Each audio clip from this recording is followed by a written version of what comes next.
এই দেখো আজকে আমি দুদিন পরে দোকানটা সাফাই করছি, কারণ দুদিন এত শরীরে কী হয়েছে ভগবান জানে, মনটা সত্যি এত খারাপ। এই আস্তে আস্তে এসেছি 3টের সময়, তো এত স্কিললেস রেডি করে দিলাম, ড্রেসটা নিয়ে গেল, ওইদিন আমি কাজে লেগে পড়েছি। সে একটা ব্লাউজ কাটতে হবে, কারিগরটা আসতে আসেনি, সত্যিতে বাবার বাড়ি গিয়েছে, বলছে আসেনি, আজকেও আসেনি।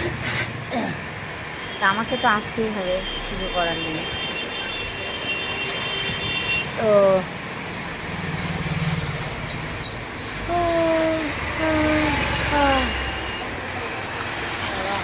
জীবনে শান্তি নেই, বলে না সুখ স্বপ্নে শান্তি স্বপ্নে,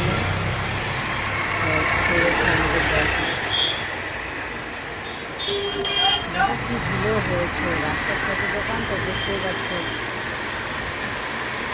3 মাসের ভাড়া দিতে পারিনি, জানো তোমরা বললে বিশ্বাস করবে না, আগে অ্যাডভান্স দিয়ে দিতাম।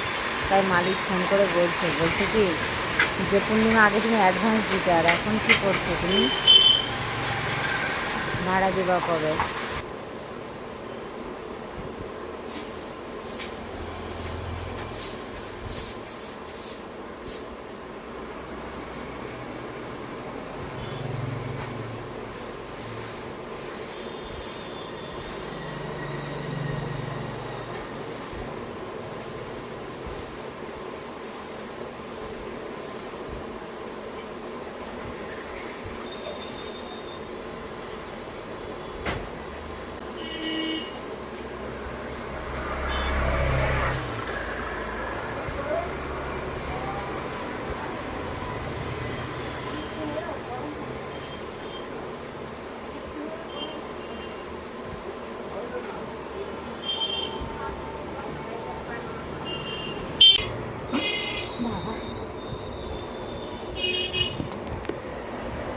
ছেড়ে আসলাম, এত ব্যস্ততার মধ্যে থেকে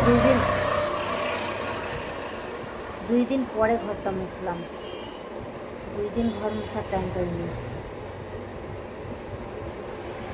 আসলে মনটাও ভালো নেই, শরীরটাও ভালো নেই, একটা পয়সা হাতে নেই, করবো বেচারার কাজ কাম নেই, কী করবো বলো বাবা, কষ্ট হয়ে গেছে। একটা চুড়িদার ডেলিভারি দিলাম, তাও হচ্ছে বাকি, বললো পরে পয়সা দেবো, ফোনে পয়সা পড়েছি 350 টাকা।